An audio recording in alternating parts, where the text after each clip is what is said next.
1961 সাল। মাতৃভাষার দাবিতে গর্জে উঠেছিল আসাম। ভাষার জন্য বরাক উপত্যকার জনপদে আছড়ে পড়েছিল গণ আন্দোলনের জোয়ার। 19 মে শিলচর রেল স্টেশনে পুলিশের গুলিতে শহীদের মৃত্যুবরণ করেছিলেন 11 জন তরুণ তরুণী অহিংস সত্যাগ্রহী। 20 মে শহীদের সব দেহ নিয়ে লক্ষ মানুষের মিছিল। আর 21 মে তৈরি হল ভাষা শহীদের সেই ঐতিহাসিক গান একাদশ শহীদের জন্য সঙ্গীত।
একাদশ শহীদেরা ভাই আর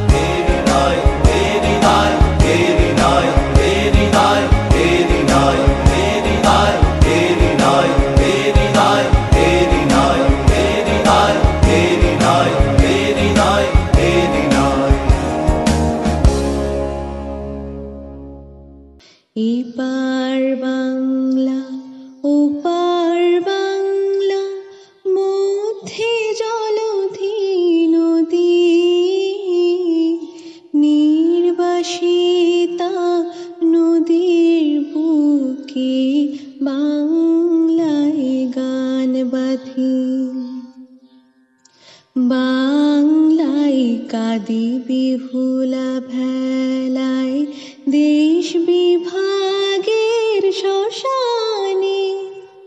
বাংলায় কাদি বিহুলা ভেলায়, দেশ বিভাগের শ্মশানে। 21শে 19শে রফিক কমলা, জলে রাজপথে ময়দানে। বাংলায় আমার তেষ্টা মেটায়, জল